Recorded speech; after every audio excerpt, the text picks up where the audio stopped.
నమస్కారాలండి. కమ్మవారి కార్తీక వనభోజనాలకి ప్రతి ఒక్కరికి ధన్యవాదాలు. అలాగే శ్రీనివాస్ రావు గారికి, వేదిక మీద ఉండే శ్రీనివాస్ రావు గారికి, దుర్గాప్రసాద్ గారికి, అకినేని చంద్రు గారికి, అలాగే ప్రసాద్ గారికి, గంట మురళి గారికి, లక్ష్మణ్ స్వామి గారికి, అలాగే నాని గారికి, బాబీ గారికి, దాసు గారికి, గోపాలకృష్ణ గారికి, అలాగే ఇక్కడికి వచ్చిన ప్రతి ఒక్కరికి పేరు పేరున నమస్కారాలు తెలుపుకున్నాను. ఇవాళ నూజివీడికి నేను ఎలక్షన్ క్యాంపెయినింగ్లో రెగ్యులర్గా వస్తా ఉన్నాను. ఇప్పటి నుంచి ఈ 5 నెలల్లో చాలా హామీలు ఇచ్చిన్నాం. ఎలక్షన్ క్యాంపెయినింగ్లో ప్రతి ఒక్క ఎలక్షన్లో ఇచ్చిన హామీలన్నీ తీర్చడంలో చాలా బిజీగా ఉన్నాం ఈ 5 నెలలు. ఎందుకంటే ఇవాళ పోలవరం ప్రాజెక్ట్ అయినా కానివ్వండి, అలాగే పామ్ ఆయిల్ రైతుల సమస్యలు, వాళ్ళ గిట్టుబాటు ధర అయినా కానివ్వండి, అలాగే ఇవాళ వందే భారత్ స్టాప్ ఓవర్ అయినా కానివ్వండి, అలాగే టొబాకో రైతులకు సమస్యలు అవన్నీ కూడా తీర్చుకుంటా వాళ్ళకందరికీ ఎలక్షన్లలో చెప్పిన హామీలన్నీ కూడా ఆల్మోస్ట్ తీర్చేసామని మీ అందరికీ తెలుపుతున్నాం. ఇవాళ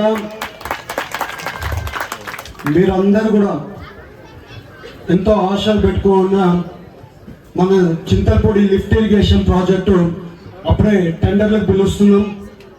పిలిచి ప్రాజెక్టు ఈ 5 ఏళ్లలో 100% కంప్లీట్ చేస్తున్నామని మీ అందరికీ తెలుపుతున్నాం.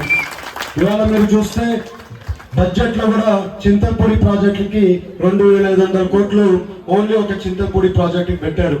అందుకని ఇవాళ ప్రాజెక్ట్ కంప్లీట్ చేయబోతున్నామని మీ అందరికీ తెలుపుతున్నాం. అలాగే ఇవాళ పోలవరం ప్రాజెక్ట్ ఉంది. పోలవరం ప్రాజెక్ట్ కూడా వచ్చే 5 ఏళ్లలో కూడా పోలవరం ప్రాజెక్ట్ కంప్లీట్ చేస్తున్నామని మీ అందరికీ తెలుపుతున్నాం. ఎందుకంటే ఇవాళ పోలవరం ప్రాజెక్ట్ ఎప్పుడో నుంచి వింటున్నాం అయిపోతుందని, వచ్చే 5 ఏళ్లలోనే కంప్లీట్ చేస్తున్నామని మీ అందరికీ తెలుపుతున్నాం. ఎందుకంటే అక్కడ సెంట్రల్ నుంచి రావాల్సిన నిధులు కూడా వచ్చేసాయి. ఇవాళ 2500 కోట్లు సెంట్రల్ నుంచి నిధులు వచ్చాయి. ఇంకా 10,000 కోట్లు పోలవరం డ్యామ్కి సంబంధించిన నిధులు కూడా వస్తున్నాయని మీ అందరికీ తెలుపుతున్నాం.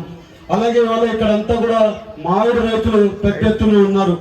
నేను వచ్చే రోజుల్లో మామిడి రైతులతో కూడా మీటింగ్ పెట్టాల్సిన అవసరం ఉంది.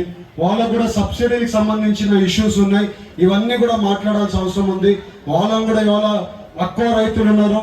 అక్వా రైతులకి మన కైకలూరు, ఉంగటూరు ఇటు సైడ్ అక్వా రైతులు కూడా చాలా సమస్యలు ఉన్నాయి. ఆ సమస్యలను కూడా ఇప్పుడు తీసుకొని అవన్నీ కూడా సాల్వ్ చేయడానికి ముందుకు పోతున్నాం. అలాగే నూజివీడు సైడ్ వచ్చినప్పుడు ఎక్కువ మామిడి రైతులు ఉంటారు. అలాగే ఇటు సైడ్ వచ్చినప్పుడు పామ్ ఆయిల్ రైతులు కూడా ఉంటారు. కాబట్టి ఈసారి ఒక మీటింగ్ పెట్టి మామిడి రైతులతో కూడా ఒకసారి కూర్చొని వాళ్ళ సమస్యలు కూడా విని వాళ్ళ సమస్యలు కూడా తీరుస్తామని మీ అందరికి తెలుపుతున్నాం. అలాగే వచ్చే రోజుల్లో నుంచి ఎలాంటి సమస్యలు ఉన్నా కూడా, నూజివీడికి సంబంధించి ఎలాంటి సమస్యలు ఉన్నా కూడా మీరు నా దగ్గరికి వచ్చి కలవండి అని మీ అందరికి తెలుపుతున్నాను. ఎందుకంటే ఇవాళ మా ఆఫీస్ ఏలూరులో మా ఆఫీస్ ఉంది. మీకు హెడ్ క్వార్టర్స్ విజయవాడ అవడం వల్ల మీరు విజయవాడకి ఎక్కువ పోతున్నారు కానీ నూజివీడికి రావడం లేదు. మీరు నూజివీడికి కూడా వచ్చి మీ సమస్యలు ఏమున్నా కూడా, నూజివీడి నుంచి ఏలూరుకి వచ్చి మీ సమస్యలు ఏమున్నా కూడా వచ్చి మా ఆఫీస్లో అయినా కానీ, నేను ఉన్నప్పుడు అంతా కూడా మేము సోషల్ మీడియాలో అయినా కానీ, వాట్సాప్ గ్రూప్లలో అయినా కానీ మీకు అందరికీ తెలుపుతుంటాం. మీకు ఎలాంటి సమస్యలు ఉన్నా కూడా మేము తీర్చడానికనే ముందుకు మా ఆఫీస్లో ప్రతి టీం పెట్టి ప్రతి ఒక్క సమస్యని తీర్చడానికి ముందుకు పోతున్నామని మీ అందరికీ తెలుపుతున్నాం. అలాగే ఇక్కడ మినిస్టర్ గారు కూడా ఉన్నారు. ఆయన కూడా చాలా కష్టపడుతున్నారు. ఇవాళ ఆయన కూడా ప్రతి ఒక్కటి నియోజకవర్గంలో అవసరం ఉండే పనులన్నీ కూడా చేస్తున్నారు. అలాగే నేను కూడా ఏలూరులో వచ్చినప్పుడల్లా ప్రతి ఒక్క సమస్యని మా ఏలూరు పార్లమెంట్కి సంబంధించి ఎలాంటి సమస్యలు ఉన్నా కూడా తీరుస్తున్నామని మేము అందరికి తెలుపుతున్నాం. ఇవాళ నూజివీడులో రైల్వే స్టేషన్ ఉంది. ఆ రైల్వే స్టేషన్ ఇవాళ వరకు ఎవరు పట్టించుకోలేదు. ఇవాళ నూజివీడు రైల్వే స్టేషన్ కూడా మోడర్నైజ్ చేయాలని చెప్పి మన మినిస్టర్ గారికి, అలాగే రైల్వే సిఇఓ గారిని కలిసి రిప్రజెంటేషన్ ఇవ్వడం జరిగింది. వచ్చే రోజుల్లో ఆ రైల్వే స్టేషన్ కూడా కొంచెం మోడర్నైజ్ చేయడానికి ప్లాన్ చేస్తామని మీ అందరికీ తెలుపుతున్నాం. ఇవాళ అలాగే మన నూజివీడు ఒకటే కాకుండా ఏలూరు కాన్స్టిట్యున్సీలో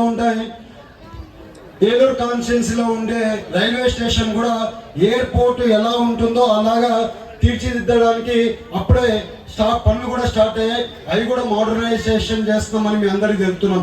అలాగే ఇక్కడ ట్రైన్స్ కూడా పోతున్నాయి, ట్రైన్స్ కూడా ఆగడం లేదు. దాని గురించి కూడా రిప్రజెంటేషన్ ఇచ్చి ట్రైన్స్ కూడా ఇక్కడ ఆపడానికి, అలాగే చాలా వరకు ట్రైన్స్ ఇక్కడి నుంచి పోవడానికి కూడా ప్రయత్నం చేస్తున్నామని మీ అందరికీ తెలుపుతున్నాము. ఎలాంటి సమస్య ఉన్నా కూడా నేను ముందుంటాను. నేను పిల్లోడిని అనుకోవద్దండి, రాండి. ఎందుకంటే అవగాహన ఉంది. నేను బిజినెస్ లో ఇప్పటికి 20 ఏళ్ళ నుంచి బిజినెస్ లో ఉన్నా. ఎవరి దగ్గరికి ఎలా పోయి ఎలా పని చేయించుకోవాలో ఆ న్యాక్ నా దగ్గర ఉంది. అందుకని మీరు ఏదో చిన్న పిల్లోడు ఆయన దగ్గరికి వెళ్ళి మన సమస్యను ఎట్లా అడగాలని మీరు అనుకోవచ్చేమో, కానీ అవన్నీ పెట్టుకోవద్దని మైండ్లో. మీకు ఎలాంటి సమస్య ఉన్నా కూడా మీరు రాండి నా ఆఫీస్కి, నన్ను కలవండి. ఎలాంటి పని ఉన్నా కూడా 100% చేసి పెడతాను మీ అందరికీ చెప్తున్నాం. అలాగే వచ్చే రోజుల్లో మండల వారీగా అన్ని కూడా 28 మండలాలు పార్లమెంట్లో ఉన్నాయి.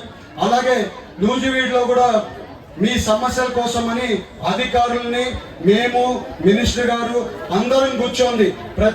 ప్రతి ఒక్క 3 నెలలకు ఒక్కసారి ఒక్కొక్క మండలం పెట్టి వాళ్ళకు ఉండే సమస్యలన్నీ కూడా తీర్చడానికి ప్రోగ్రాం పెడుతున్నామని మీ అందరికీ తెలుపుతూ, ఎలాంటి సమస్యలు ఉన్నా కూడా తీర్చడానికి ముందు ఉంటారని మీ అందరికీ తెలుపుతూ, అందరికీ నమస్కారాలు. నేను ఇవాళ రావడానికి ఎంతో సంతోషంగా ఉందని మీ అందరికీ తెలుపుతూ, అందరికీ శుభాకాంక్షలు, నమస్కారాలు.